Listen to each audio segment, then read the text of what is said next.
Hello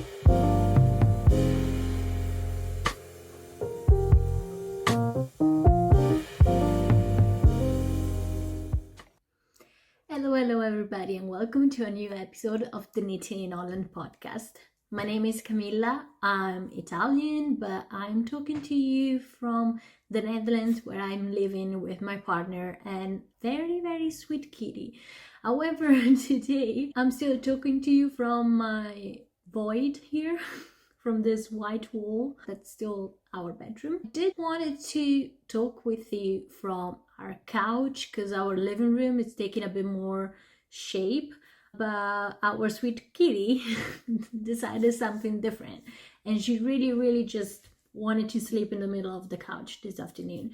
So this is still the place I'm filming from. I hope in the future I'll have a better background, because at the moment we are still a bit short of furniture and we haven't even started thinking about decorations on the walls. So as you may know by now, my format for this podcast is a bit that at first I talk about some knitting related topic, and then I dive a bit more into what I'm knitting at the moment and my FOs. So today you may have noticed I am wearing a sweater that I have already worn in a previous episode. I was wearing this in the very first episode. And the reason why I'm wearing this again is that today I want to talk with you a bit about this knitting book, which is Knit This by Veronica Lindberg, aka Kutova Kika. I already talked about this book in the first episode because I did knit this sweater as a test knit for this book. So you can find the pattern for this sweater in this book. I was really waiting for this book to arrive, and it's finally here. And so today I was thinking that maybe it could be nice to go through it a bit together and to tell you a bit my opinion about it. Also because this book has been really successful. I believe the first edition is already sold out, meaning that it's not available from the publisher yet. It may still be available from different resellers, but the second edition is on the way. So if you still don't really know what to give as a gift for Christmas to a knitter, maybe you'll find this book interesting and you'll put this on your Christmas shopping list. Or you could also put this on your Christmas list in case you want it. Today I'm very hyped about recording this video. I don't know if it's like showing because I feel full of energy. So first of all, I'm super excited about this book because, as I said, I did test knit a pattern that you can find in here. And so I feel like I contributed a bit to this book. There's a very tiny piece of me in here. So of course, when the author Kika posted on her Instagram that it was available for pre-order, and I think this was back this summer, I was like, oh my god, yes, I want to pre-order this. I really want to have it in my hands as soon as possible. And so I went on the publisher website where it was possible to pre-order it from, and I had a bit of a bitter surprise because the book was, I believe, 30 euros, but the shipping from Finland, where the publisher is based, to the Netherlands was almost the exact same amount. So the price of the book at the end was almost doubled for me, and it felt a bit weird because Finland is not that super far. We're still talking of Europe, and so I'm always kind of surprised when I see that shipping from different countries within Europe or within the European Union can be so expensive. So I was a bit taken back by the fact that this book was gonna cost me almost 60 euros, and I decided to wait a bit on the pre-order. So I decided to look for it somewhere else, and I did find it on Book Depository, which is this global online bookshop where you can buy pretty much any book that you can think about, and it's free shipping worldwide. I believe Book Depository used to be an independent bookshop, and then at some point they got bought out by Amazon, and often you get the chance to pre-order books on it. So I decided to try it also because this book was also a bit discounted. It was like 26 euros and shipping was free. And it told me that it was expected to be shipped within a month, which was about when it was gonna get published. And you know, I was like super excited. Okay, problem solved.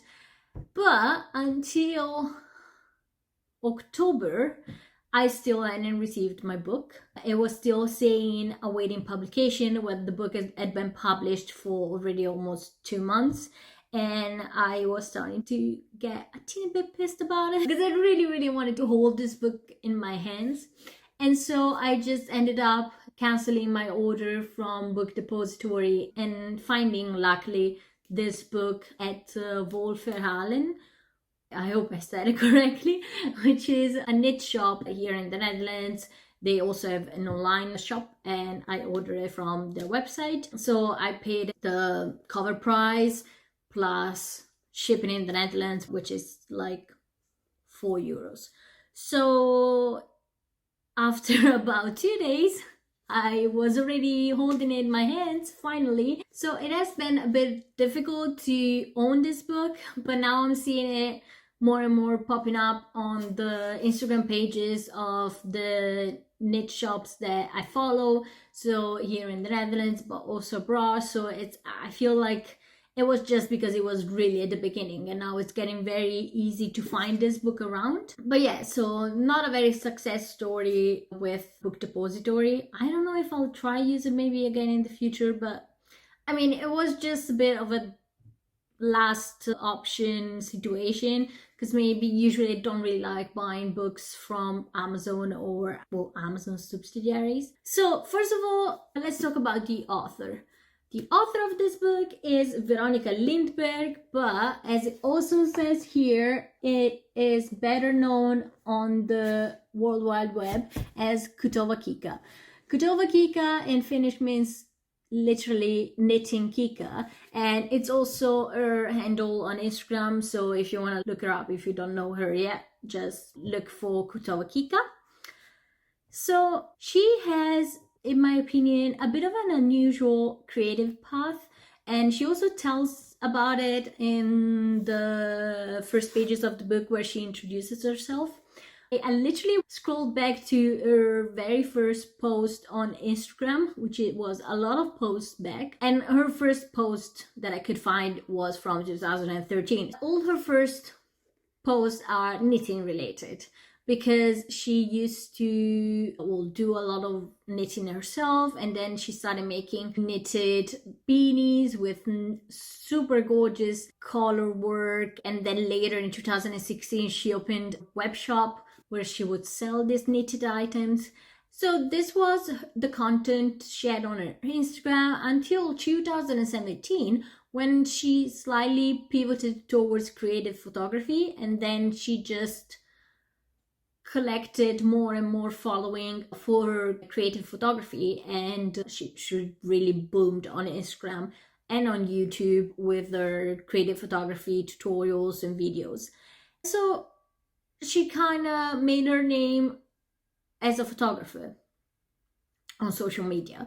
Well, of course, her knitting was still showing up here and there in her pictures, because as also she explains in the book, she learned to knit when she was very little from her grandma.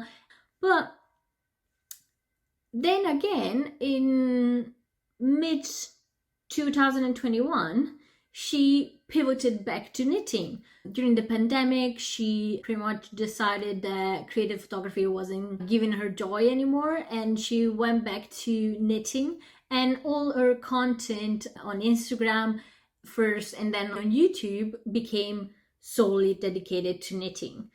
So it was, to me, a bit surprising and strange when at the beginning of 2022 she declared on social media that she was actually working on a knitting book. And this was strange to me because not only until about 6 months prior she was best known on Instagram as a creative photographer, but also because until then she only had on Ravelry 7 patterns for sales. 6 of them had been published between 2013 and 2017, and only one in 2021. So to me, like, there's so many very experienced designers that have already put out a lot of patterns that are not writing books or are not even asked to write books by publishers. I really felt like maybe she had really just been asked because of her really strong presence on social media, considering that as of today she has 150,000 followers on Instagram, which to me is huge for a knitting account, and she has more than 250,000 on YouTube. I really think her presence on social media may have slightly justified the fact that she was asked by the publisher if she wanted to write a knitting book. But anyway, even when she wasn't like actively publishing pattern for sale, her knitting creations that she photographed and posted on Instagram were really, really nice. Also, I love her videos. She makes a lot of like knit along videos where she either explains techniques to beginners or she kind of challenges herself to see, for example, how much she would knit in 24 hours or in a week. And it's really interesting. And so I think she wasn't known as a famous designer, but the content she put out was really interesting, that I could see how somebody could have thought she would surely make a great author for a knitting book.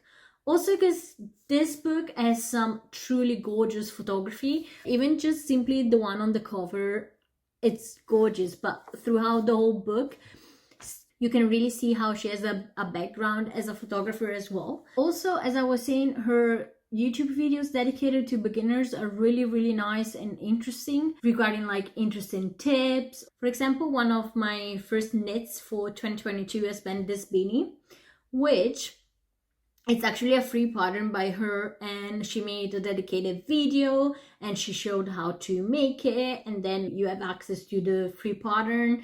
And it's a super easy beanie made with the super chunky yarn. I think this one in particular was the Crazy Sexy Wool by Wool and the Gang.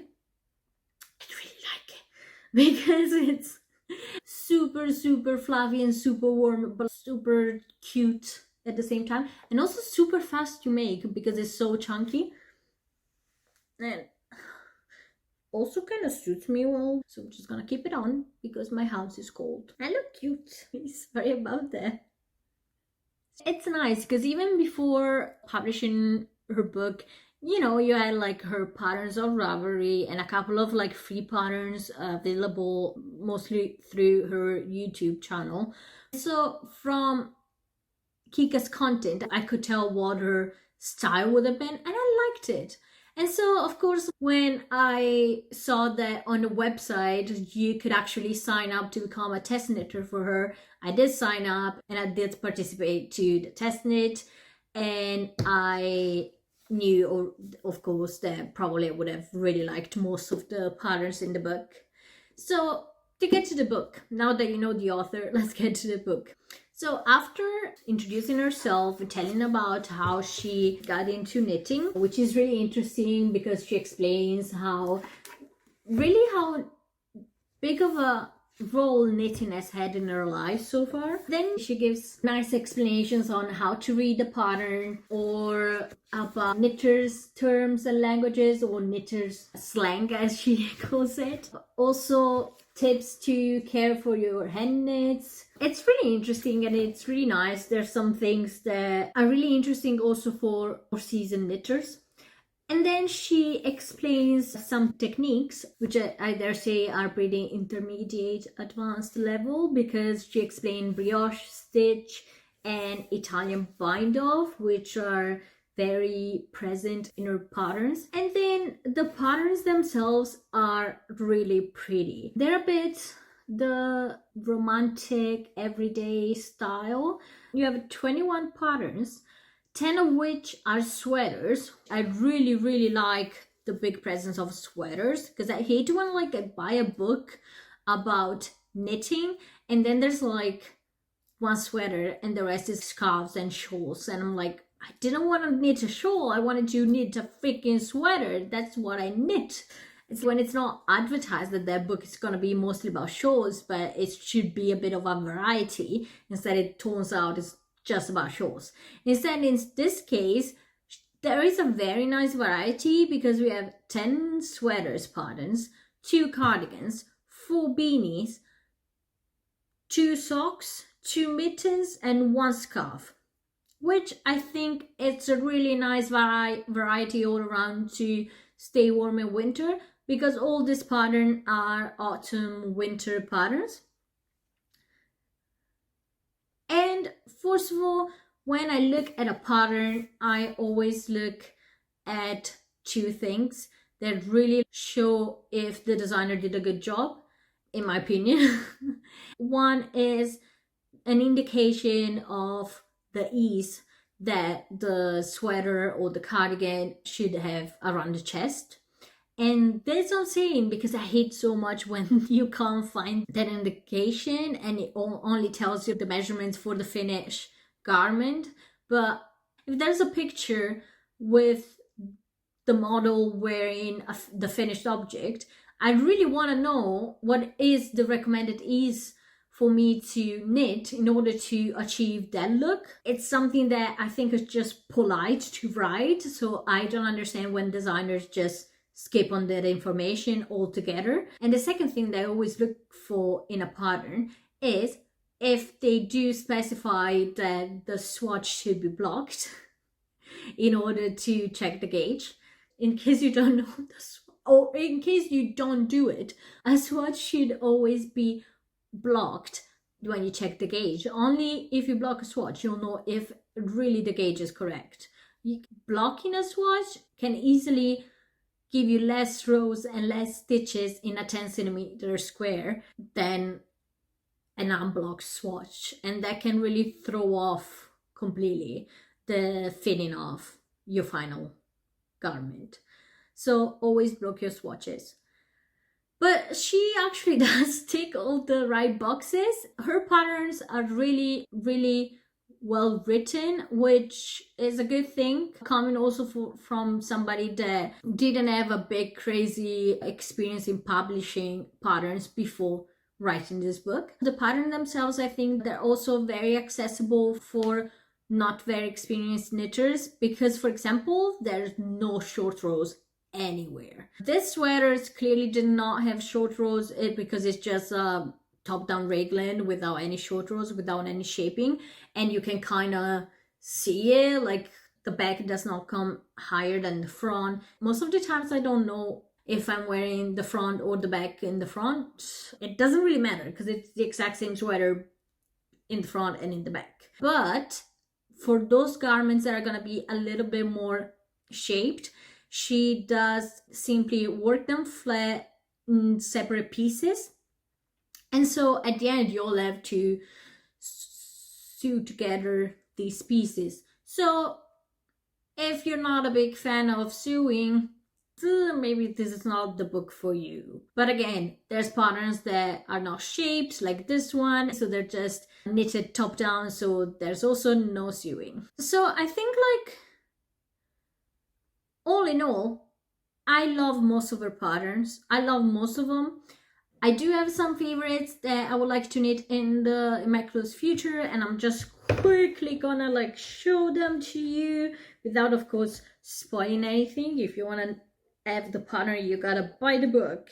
So first of all, I do want to knit another version of this sweater, because when I was knitting this, I was also thinking myself, oh, this would actually be such a great pattern to keep in mind for the future, to maybe knit with scraps.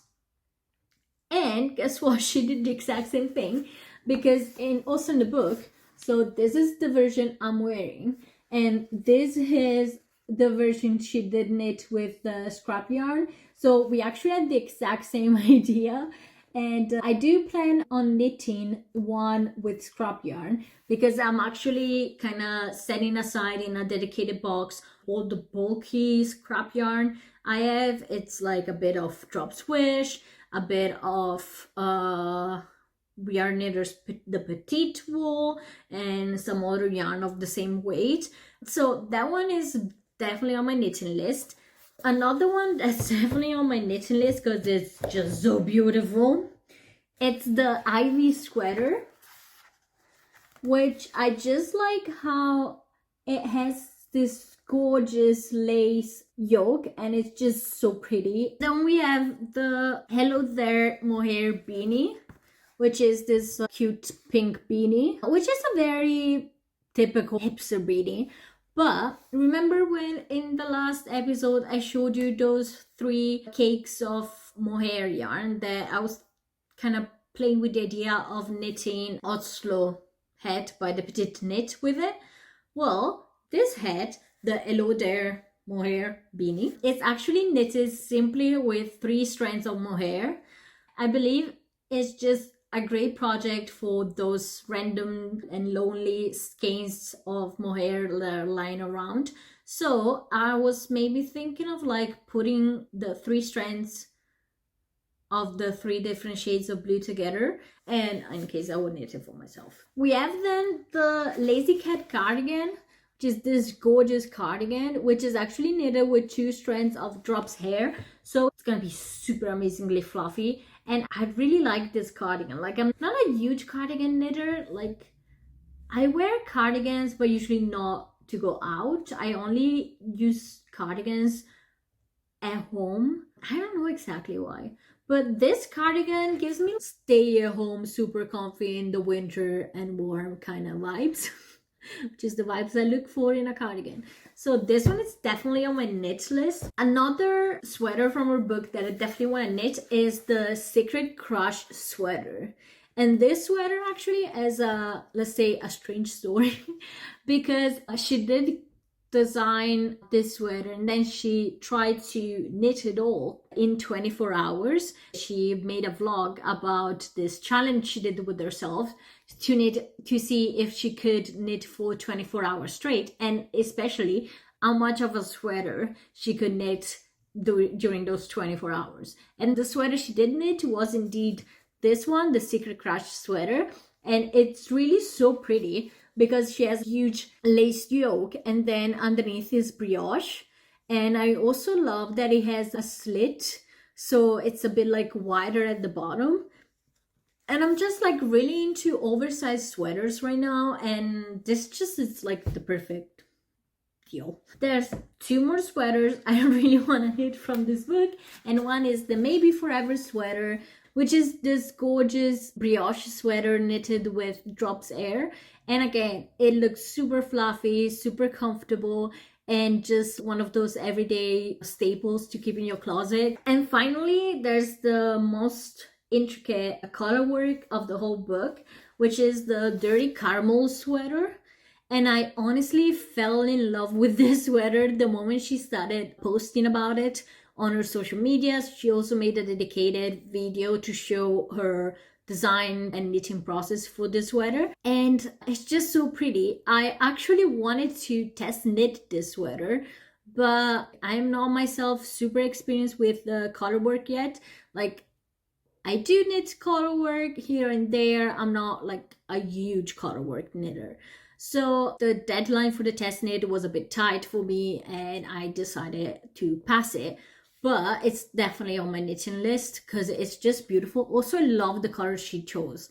Like that warm chocolate brown together with the pink. It's just so good. And it really does give that feeling of caramel. So also kudos for that choice of name. But yeah, and finally, the last pattern that's definitely on my knitting list is the Polar Pose beanie, which is the most complicated beanie she has on the book because the others are simply stockinette or ribbing Ipsa beanies, but this one has a bit of a cable motif, and I really like it. Also, this one is knitted with brushed alpaca, which I think it's a nice choice for something lightweight but at the same time very warm and fluffy. So I'm curious about it, and the moment I'll have 2 skeins of brushed alpaca lying around, I'll definitely knit it. So these are the patterns I really like and are definitely on my knitting list. And As you can see, most of them are sweaters. I just really enjoy knitting sweaters and I love knitted sweaters. But for now, I told you what I like about this book. I hope you got excited about it. You've seen some gorgeous patterns. There's actually a video by Kika that I'm gonna link to you in the description where she goes through every single item that she knitted from the book. So if you want to have a bit more of an in-depth description of the patterns that you can find in the book, go check it out.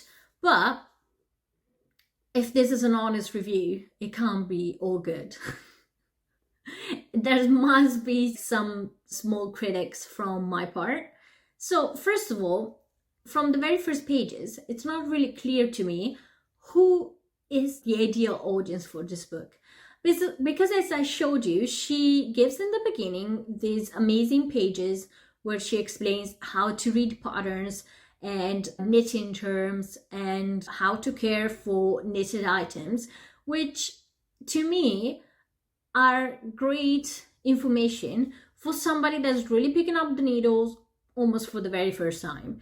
And it's just information that maybe I wouldn't even have really dedicated those many pages to for a book for more experienced knitters. Because to be honest, I don't think an experienced knitter needs 4 pages that explain how to read a pattern or 2 pages that explain knitting terms, because that's just something that we speak better than our native languages almost. Then when she actually does explain techniques, she does not explain any basic technique whatsoever. What she does explain instead, some very specific and very, I dare say, advanced techniques, like the brioche stitch and the tubular or Italian bind off, which of course are very used in this book in her patterns.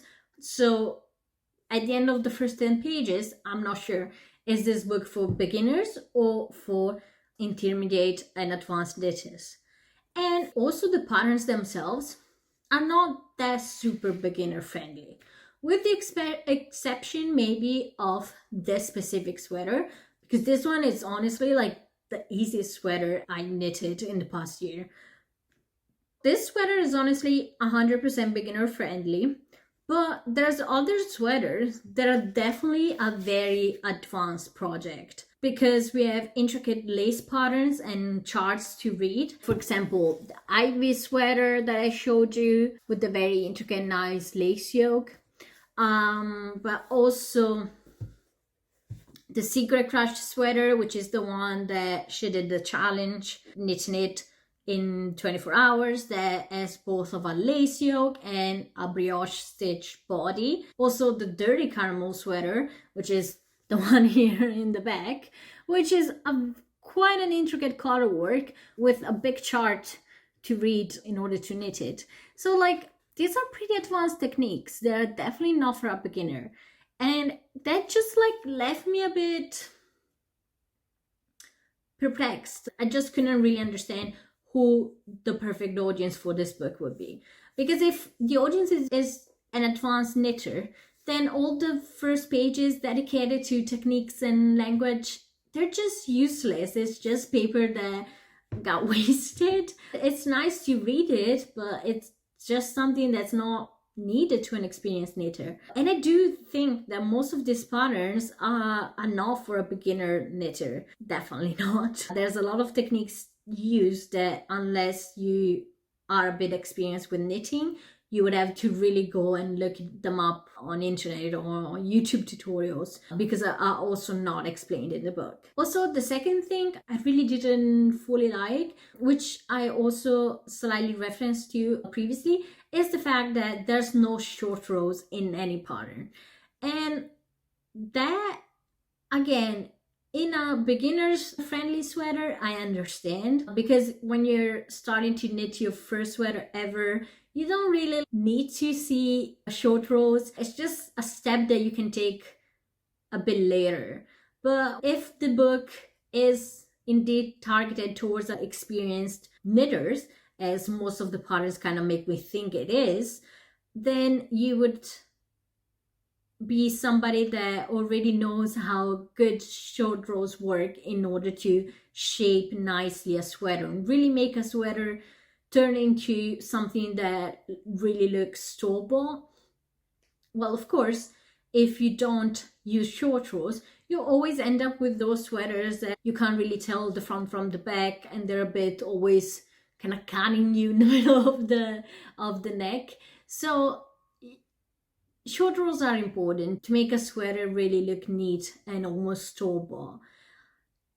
So even those patterns that are shaped, I was a bit surprised by seeing that she did not use short rows. And I think it's just, I don't know, maybe a lazy design, or like the way people used to knit, but now we have short rows. Now we have new techniques that make it easier to also knit top down. I mean, sure, our grandmas used to knit only bottom up, usually only flat, because circular needles were not a thing, and then they would sew pieces together.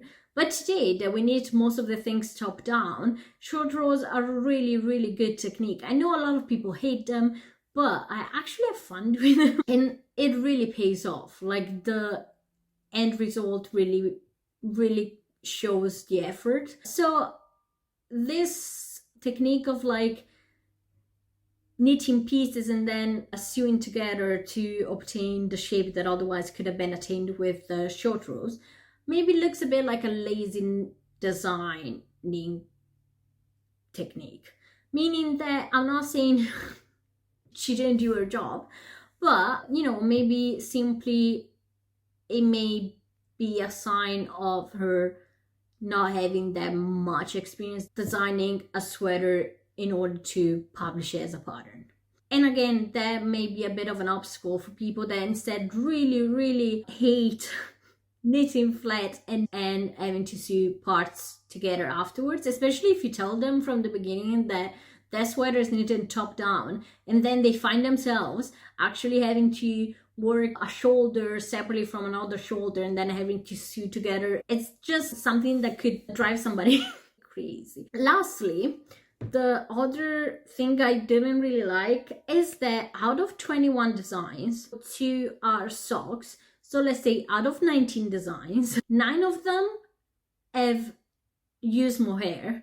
Then they do a heavy use of mohair, because the mohair is always at least 2 strands, and even the beanies, they're all knitted with 2 strands of mohair, if not 3. But with the beanies, it's fine because you may have those odd balls of yarn laying around.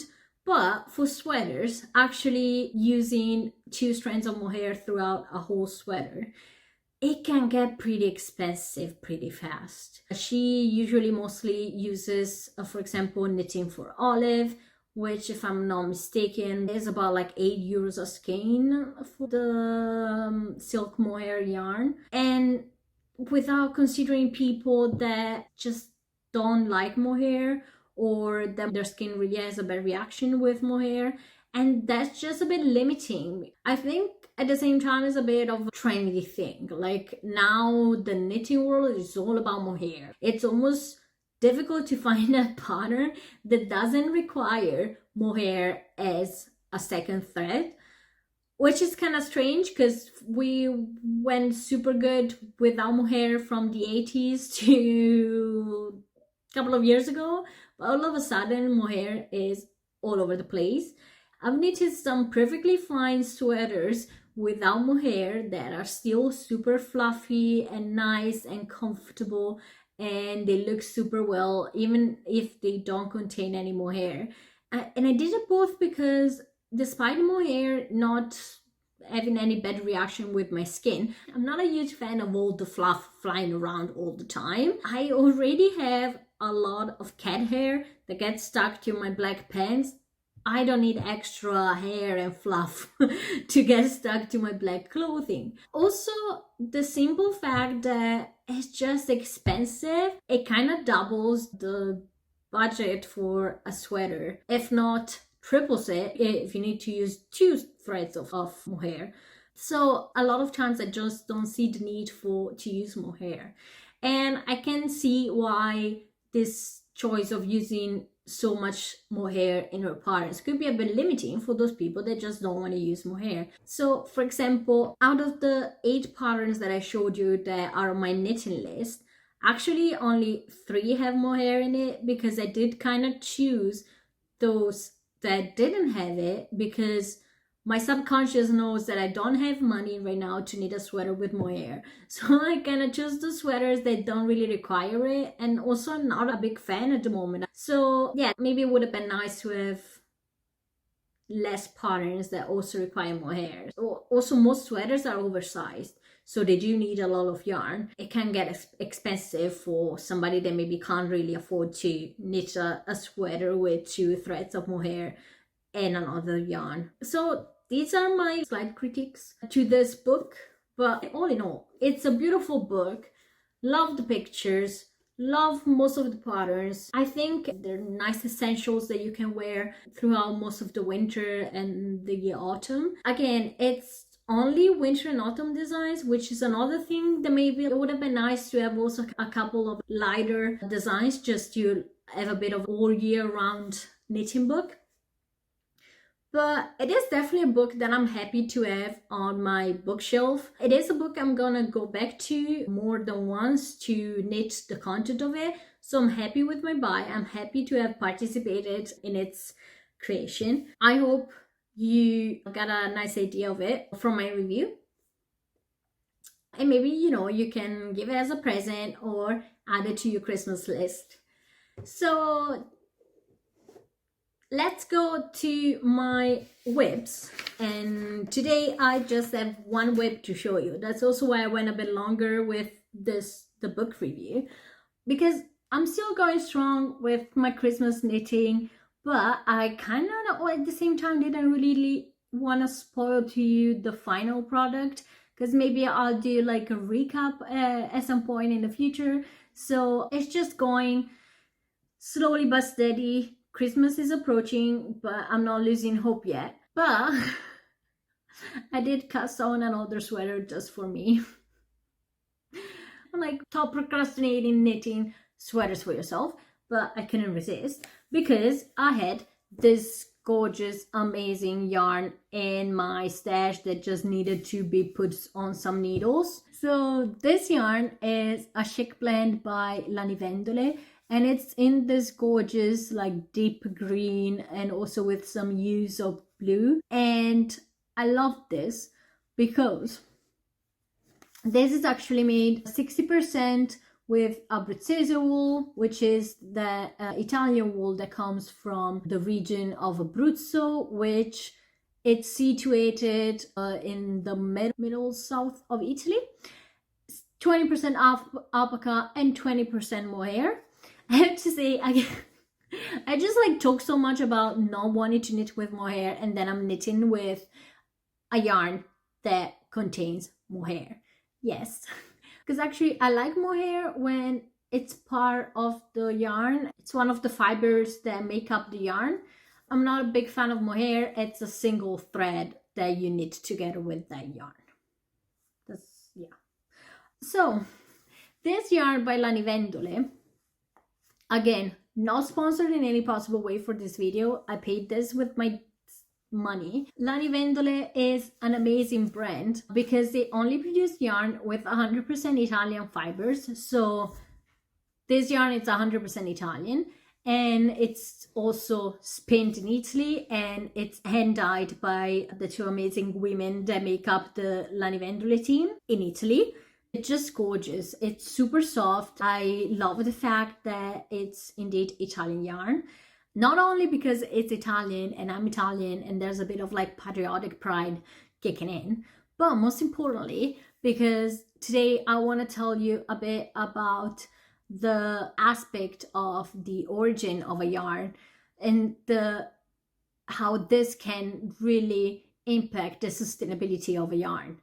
So as I said, this yarn is made with 100% Italian fibers. It's spinned in Italy, it's dyed in Italy. As you can see, the production chain for this yarn, it's really short because it's all within a country. And And this, of course, has a huge impact on the sustainability of this yarn. We should consider that as of December 2021, in the European Union, we had 60 million sheep. And this is already data that comes after Brexit. So we're not even counting all the sheep that there are in the UK anymore. We're only counting the sheep present in the European Union post-Brexit.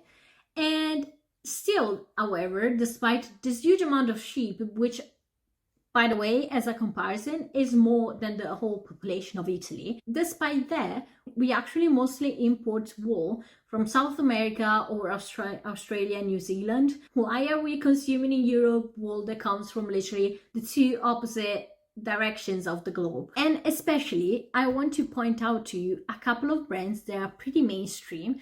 And I have no mean intention against these brands, but both these brands are often cited in videos or online, but also on their website, as being a sustainable choice of yarn. And these specifically are Sunless Garn and Knitting for Olive. These two brands of yarn are huge on Instagram. They're really widely used. And when somebody makes a video about what sustainable yarn I have in my stash and stuff like that, usually there's always some Sunless Garn and some Knitting for Olive coming up. And at the same time, it's also yarn that usually can be found for sale on websites that are mostly dedicated to sustainable yarn. So even who works within the field of sustainability within the yarn world, they usually consider them as a sustainable choice.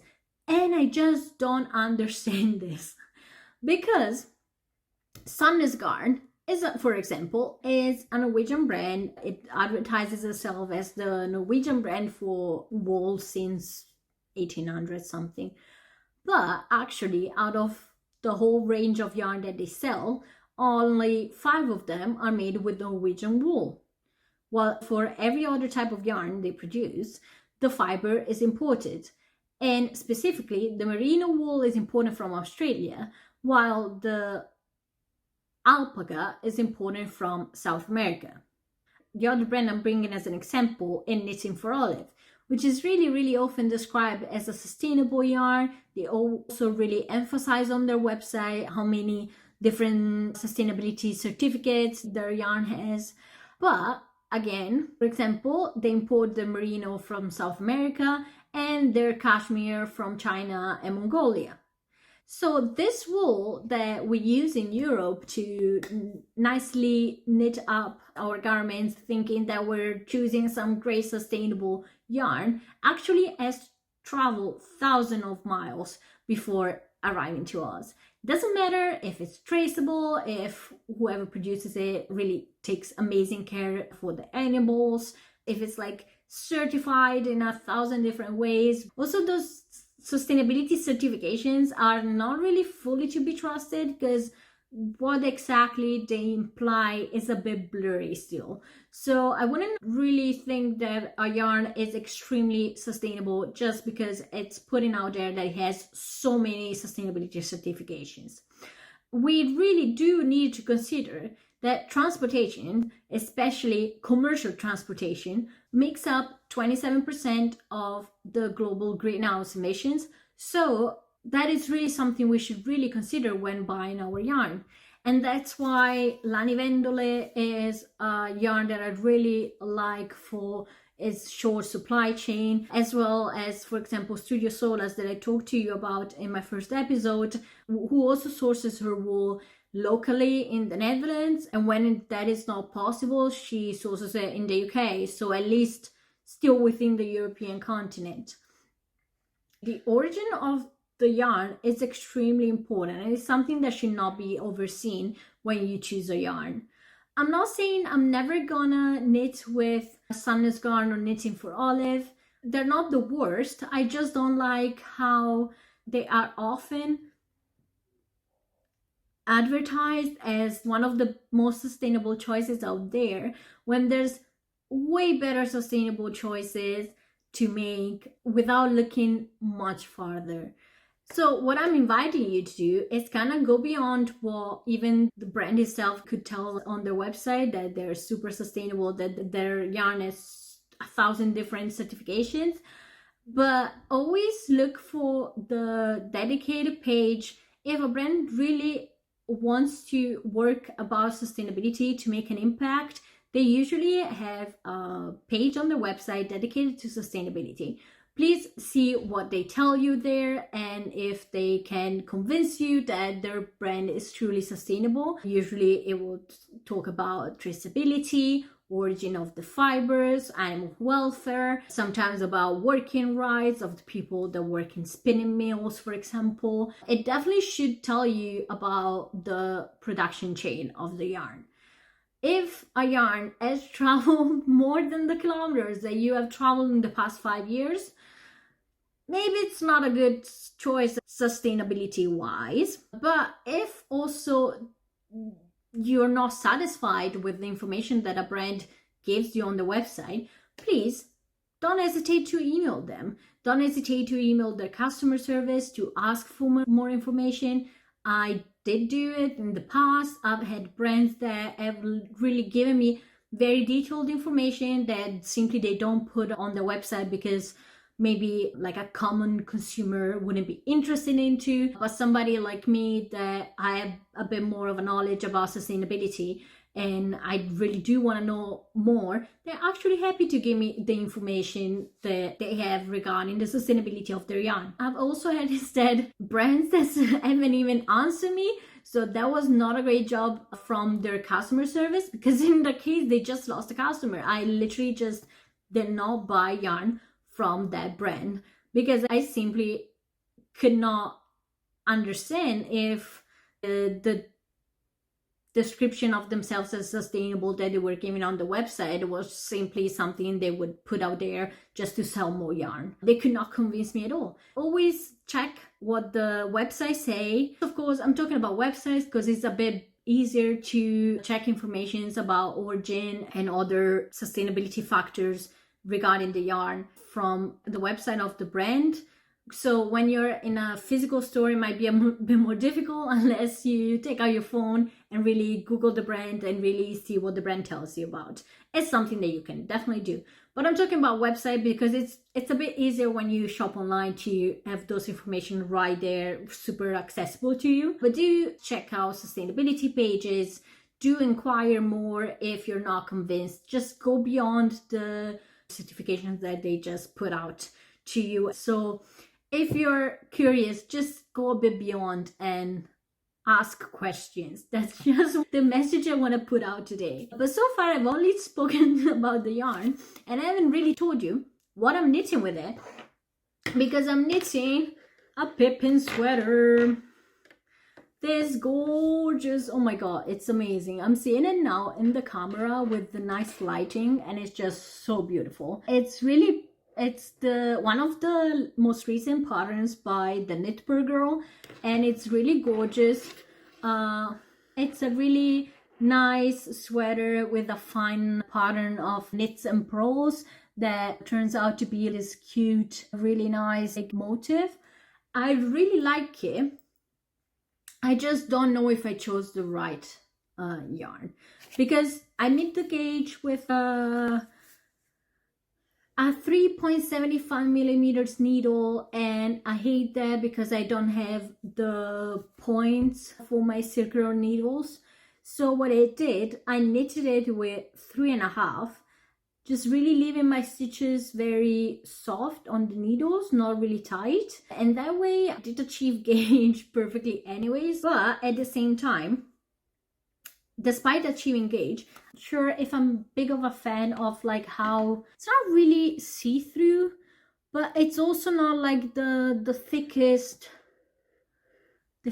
fabric that I obtain. I can slightly see between the stitches, and I don't know if I'm liking it that much for a sweater. I hope it's gonna bloom a bit. The sweat did bloom a bit when I blocked it, but what I'm also thinking is that I will probably knit the body, block it, try it on blocked before knitting the sleeves, and then see if I maybe would actually prefer to keep in it with a short sleeve or with the longer shorter sleeve to just above the elbow, because with this thin fabric, I don't know if I would like as a long sleeve sweater. Maybe I would prefer it as a layered underneath a cardigan or something.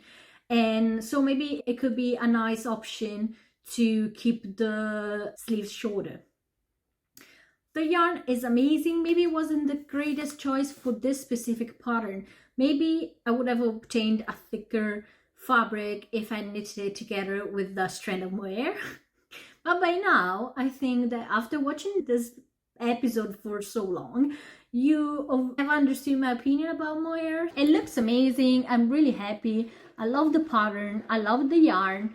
It's really looking nice. And so yeah, we'll see how it turns out. I'll keep you updated. But this is what I've been working on instead of knitting my Christmas present so far. Yeah. But thank you so much for hanging out with me today. I hope you enjoyed this episode. I hope I told you a couple of interesting things. Let me know if you found the book by Kutova Kika interesting, if you already bought it, if you're planning on buying it or to gifting it. Let me know what you think also about yarn origin, if you had ever thought about it before, if you had never thought about it before, and you're definitely gonna go and email all your favorite brands now to see what they actually do about sustainability. Thank you so much for being here with me today. Have a great day, evening, weekend, and see you next time.